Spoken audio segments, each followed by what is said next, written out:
Hey everybody, I did put up at SantaClaritaOpenHouses.com. If you click on my blog, I did put a way for you to remove your house's image from Google Maps, and also within the real estate realm, if you happen to have been a buyer and you still can see pictures of your house online and that irritates you. And then again, being a first responder turned real estate agent, I only look at that as people are better prepared to come do bad things because they can see ingress points, they can see neighboring houses, they can kind of get an idea of the lay of the land without even having to give you the respect of coming out and having to kind of neighborhood and figure it out. Again, that's tongue in cheek, but yeah, it does make it a little easier. So I did put that together. This is your Santa Clarita real estate update. We're going to be plugging this. Today's going to be the 6th of October, 2024. And yes, it really is the 6th of October, 2024. This is Sunday. This is a day that open houses typically take place.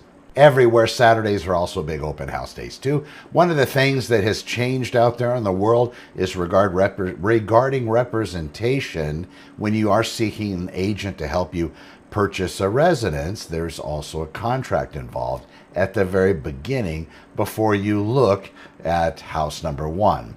So one of the things I will say is when you are looking at that and getting ready to sign any piece of paper, just make sure that you know what you're signing, and also do yourselves a favor and make sure that what you're signing is crystal clear and laid out in the way that it was explained to you. If they say this happens to be covering you for such and such, make sure it says that in the paper that you're reading the contract, because there's a lot of times people will tell you one thing and they'll say, well, this is what it means, this is what should be concerned about, these are the things you need to look at, and then say, okay, here it is right here, go ahead and sign it.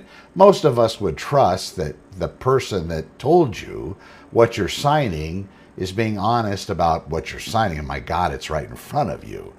But in most cases, what do? Well, we don't do any further investigation. Just take a moment. And if they have a problem with it, then that should be an indicator too. But just take a moment and read what you're writing. That's where the market's changing. The photograph thing, that's something that people have been wanting to learn about for a long time, because there are ways for you to remove those images from the online systems out there, not just Google Maps, but of course that would probably be one of the biggest ones out there. All right, so let's get into the daily real estate activity here. For the last 7 days in Santa Clarita Valley, we've had 13 properties that hit the market is coming soon. A couple of those are in there, so please check those out at SantaClaritaOpenHouses.com. 83 new listings have entered the market in the past 7 days. 67 properties have had their prices changed. 24 properties have come back on the market as being back for sale after their escrows have been canceled. 34 properties have gone active under contract and status. So basically, they're still for sale, yet they're under contract with buyers. So really, still for sale. You can write an offer on it, maybe to be put in backup offer, but I probably dollars to donuts, those things aren't coming back. We do have, though, those properties that come back on the market. That's 24 out of the 34 that went to escrow. That's quite a bit. So anyway, keep an eye on all of those. Pending properties, 52. 67 properties closed this past week. 11 properties expired, 9 canceled, 10 put on hold, and 2 have withdrawn from the market. I remember when we were going to briefings or roll calls, sheriffs call it briefings, I believe. At PD, we called it roll calls. That was the time when we sat down there and we heard what was happening crime-wise, what to look out for, who's operating in whichever district, or with the LAPD, it was whichever division that I happened to be assigned that particular day. And as motors, usually we came out of one central place and worked an entire group of divisions. However, like Valley Bureau, a bureau, group of divisions. But in some cases, we basically stayed in a... They gave you that at the briefing. Whenever I brief my clients within real estate about the best ways to buy and sell houses, it all starts at the very beginning. It all starts with that factual market data. And then I give them that, just like in briefing, they don't guess. A criminal either lives here or don't. The only guess might be whether or not they're going to be home. So if you're going to be the cop that goes out there with your partner to try to find this person that the detectives have a warrant out for, you know, you might not know whether they're home, but you do know where they live. And then there you follow it up. Hey, is he home?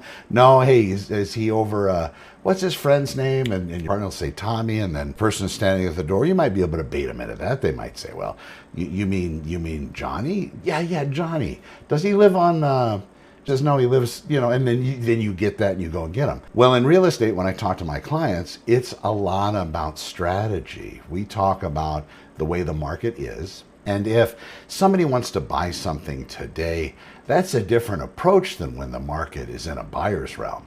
Right now, the market's in a seller's surface or a seller's way. So what's happening with a seller's market, you have multiple offers on most properties. So those strategies during my buyer briefing are going to be different, but those are very well covered. So the buyers know what to look for and what might be suspicious online. And there are a lot of suspicious things when people are telling you they're going to get you a loan for free, or they're going to represent you for free, or they use these words as free and great and fantastic and best and top with no validation or verification therein. There's nothing that they have to provide to show that they are in fact who they say they are.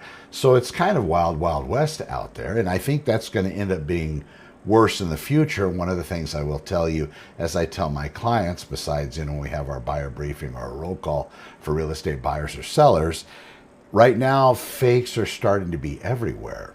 And you're going to see that also rearing its head in real estate. If you're watching somebody like me online, I don't know why they would want to copy me, but just for example, make sure that I am really who I say I am, and I'm not some artificial intelligence that was designed to maybe be more intelligent than I already am. It's really difficult to grasp all of that.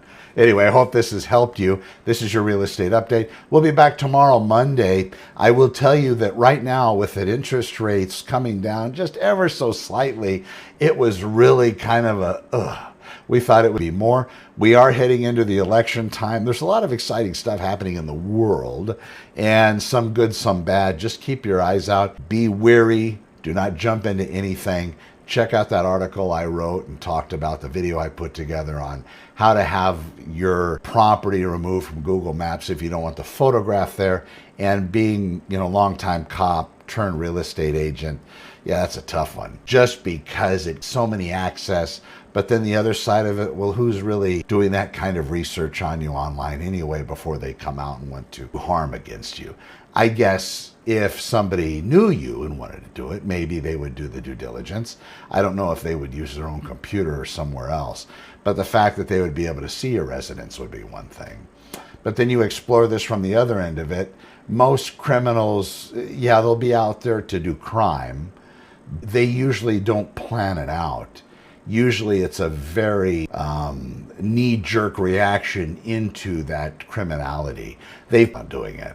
But it's when it's the situation, when it presents itself, they jump on it. Usually they have a grasp, but they don't nail that criminality down to an nth or specific residence in most cases. You know, you've seen all the movies, those. If you have a whole lot of nice stuff, live in a nice neighborhood, maybe. Just be wary, see who's sitting in front of your house. Get yourself one of those Ring door cameras or any kind of an exterior camera. Being a cop, that's just invaluable. People hate that. And make sure the one that you get maybe will continue recording. I do know that there are some systems out there that record for a very short amount of time, depending on movement. And then if somebody's standing there, the system will shut off after 30 seconds. But they're still there even though they're not moving, and usually it takes some kind of time for that camera to be reactivated again towards movement, and you might have missed some critical footage or whatever it might have been. So those cameras that operate as long as somebody's there, I don't know if that's a technology that's, I do know movement's one thing, but if somebody's standing still, you know, giving you that deep stare into you, or even looking for a camera, maybe you have something hidden, you want to get all of that footage. So whatever camera you get, and get one, but make sure you get one that maybe you can control a little bit better, maybe from an app. Be able to turn it on and off, or have it continue to record as long as somebody's there, and maybe tie into you better, text message, these sorts of things. But camera, invaluable. I'm Connor with Honor. We'll talk to you. Be well.